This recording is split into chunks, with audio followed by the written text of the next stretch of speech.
तो ये है देह। लेकिन इस देह का मुख्य जो स्थान है वो है हमारा सिर, और वो जो सिर है यीशु मसीह है, और हम उसकी देह के अंग है। यूहन्ना उसके 15वें अध्याय में हम पढ़ते हैं कि सच्ची दाखलता यीशु मसीह है और हम उसकी डालियां हैं, और जो डाली मसीह से जुड़ी हुई रहती है, जो डाली यीशु से जुड़ी हुई रहती है, वो फल उत्पन्न करेगी, और जो डाली यीशु से जुड़ी हुई नहीं रहती वो सूख जाती है, उसको फल नहीं लगते। बाइबल इसीलिए कहती है बुरी संगति अच्छे चरित्र को बिगाड़ देती है। अगर हम मसीह की देह में रहते हैं, हम मसीह के हैं, तो हमारा सिर जो यीशु है उसकी हमने सुननी चाहिए। अगर किसी का सिर काट दे तो क्या होगा? आदमी तुरंत मर जाता है। हम बकरे को काटते हुए देखते हैं, मुर्गियों को काटते हुए देखते हैं। कोई पैर काटता है क्या? मुंडी काटता है। क्यों? अगर मुंडी अलग की जाए तो देह कुछ काम की नहीं। अगर सिर को काट दे तो देह कुछ काम की नहीं। हम मसीह की देह है, ये कलीसिया जो है मसीह की देह है, और इसका सिर यीशु रहना चाहिए। जिस कलीसिया में यीशु नहीं है वो बिना मुंडी का कलीसिया है। राइट। एक सेवक के मुंह से मैंने सुना था कि जिस कलीसिया में यीशु के लहू के बारे में सिखाया नहीं जाता, जिस कलीसिया में यीशु के क्रूस के बारे में सिखाया नहीं जाता, जिस कलीसिया में आपकी गलतियों को दिखाकर, आपके पापों को उजागर करके आपको पश्चाताप करने के लिए सिखाया नहीं जाता, जिस कलीसिया में अधीनता के बारे में, नम्रता के बारे में सिखाया नहीं जाता, केवल पैसों के बारे में सिखाया जाता है, पापों के बारे में कुछ नहीं, कानों की खुजली मिटाने वाले शिक्षा दी जाती है। इस कलीसिया में ऐसा नहीं होता भाई। हम तो सीधा कान पकड़ते हैं। उस कलीसिया से भागो, क्योंकि उस कलीसिया का, उस देह का सिर यीशु वहां पर नहीं है। सच्चाई को हमने सिखाना है तो कलीसिया यीशु के देह को दर्शाती है, जिसका सिर है यीशु मसीह, और कलीसिया परमेश्वर के लोगों को दर्शाती है। प्रेरितों के कार्य 9:31 किसको बोला था? जल्दी पढ़े। इस प्रकार सारे यहूदिया और गलील और सामरिया में कलीसिया को चैन मिला और उसकी उन्नति होती गई, और वह प्रभु के भय और पवित्र आत्मा की शांति में चलती और बढ़ती गई। ये तो लोगों का ग्रुप है। कलीसिया एक व्यक्ति नहीं है, कलीसिया एक परिवार है। परिवार में माँ होती है, बाप होते हैं, उनके बच्चे होते हैं, प्राचीन होते हैं, बच्चों के बच्चे होते हैं, अलग अलग रिश्तेदार होते हैं। कलीसिया एक परिवार है, लोगों का समूह है। आमीन। वेगवेगळे लोग कहता प्रभु की स्तुति हो। आज सुबह मुझे एक भाई का फोन आया, एक नया पुराना मेरा दोस्त है, उसने मेरे संदेश को देखा और वो बोल रहा था कि क्या तू क्रिश्चियन बन गया? उसको मैंने संदेश रिपीट किया, भैया भाई तू जानता है जब हम दोस्त थे तब मेरा जीवन कैसा था?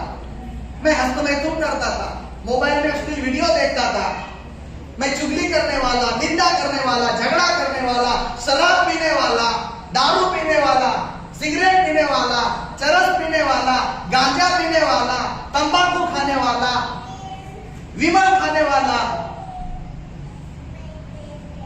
गुंडों मवाली लोगों में घूमने वाला, 10वीं फेल, 12वीं फेल, ऐसा में आदमी था। प्रभु यीशु धर्म नहीं बदलता भाई, प्रभु यीशु जीवन को बदलता है। यीशु किसी धर्म का प्रतिनिधित्व नहीं करता। हम हिंदुस्तान में हिंदुस्तानी लोग हैं, लेकिन हमारा हृदय बदल गया। मैंने उसको मैसेज भेजा, लिखा हुआ है, भाई यीशु के पास आने से मेरा जीवन बदल गया, और जिस डॉक्टर के पास मेरा इलाज हुआ, हम जिस डॉक्टर के पास जाते हैं, बीमार रहते हैं और हमारा इलाज हो जाता है, हम बिना बताए लोगों को क्या बोलते हैं? दादा जळगावला या डॉक्टरकडे तिथे जा, तो डॉक्टर तुम्हाला पैसे देतो का? कमिशन? तरी तुम्ही काय सांगता? त्या डॉक्टर बद्दल वाहवाही करता का नहीं? बाइबल में लिखा है कि वैद्य डॉक्टर की जरूरत बीमारों को है, मनुष्य का पुत्र मसीह धर्मियों के लिए नहीं, अच्छे लोगों के लिए नहीं, पापियों को बचाने के लिए आया।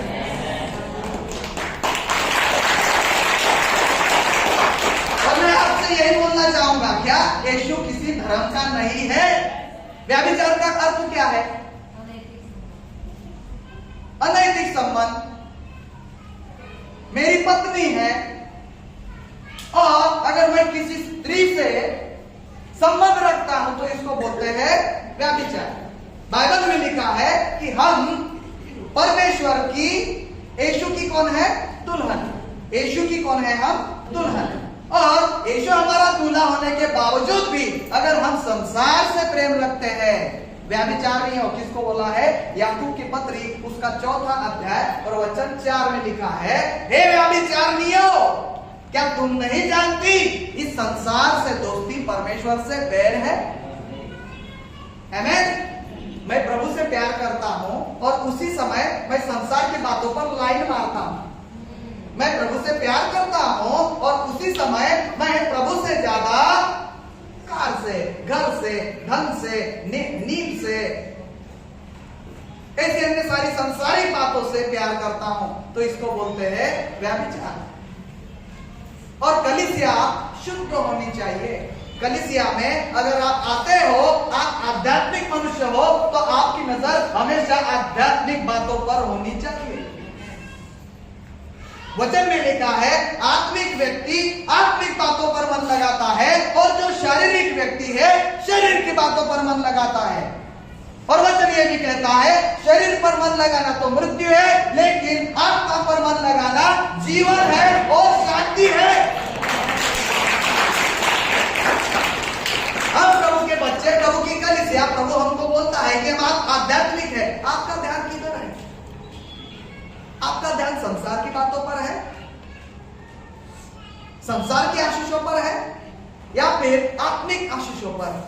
मैं प्रभु से हमेशा प्रार्थना करता हूं कि प्रभु धन कम हो गया ना तो भी चलेगा, बीमार भी रह गया मैं ना तो भी चलेगा, लेकिन आपके आत्मा में मैंने कमजोर होना नहीं चाहिए। आपके वचन में अमीर बनाओ प्रभु, आपके प्रेम में अमीर बनाओ प्रभु, आपकी दया में अमीर बनाओ प्रभु, आपके स्वभाव में अमीर बनाओ प्रभु, आत्मिक वरदानों में अमीर बनाओ प्रभु, आत्मिक फलों में अमीर बनाओ प्रभु। कलीसिया में हमेशा शुद्धता होनी चाहिए और इसको डाटा है। और जो अशुद्ध करता है, आपण म्हणतो ना, एक आंबा सडलेला आंबा दुसऱ्या टोपलीतल्या सगळ्या आंब्यांना खराब करतो, बरोबर आहे? असा माझ्या जीवनामध्ये अनेक वेळा अनुभव आलेला।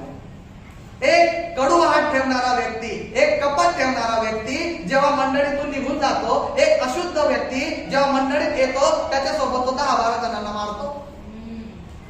म्हणून बायबल म्हणतात, बुरी संगति अच्छे चरित्र को बिगाड़ देती है। बड़े जन म्हणता ना, अविश्वासी के साथ शादी करना क्या है, उसको भी जीत लेंगे। नहीं, बाइबल में अगर ये होता तो प्रभु कहता, अच्छी संगति बुरे आदमी को सुधार देती है, लेकिन वचन में लिखा है बुरी संगति अच्छे इंसान को बिगाड़ देती है। आप कितने भी अभिषिक्त रहने दो, आप कितने भी समझदार रहने दो, आपको प्रभु में आके 5 साल हो गए, 10 साल हो गए, कितने भी होने दो, फर्क नहीं पड़ता। अगर बुरी संगति में हो, अंधियारा फैलाने वाले लोगों की संगति में हो, तुम्ही भी वो पहले सुपारी फुकून खाल्ल्यानंतर अरे काय होता, जवानी है 4 दिन की, मजे ले लो,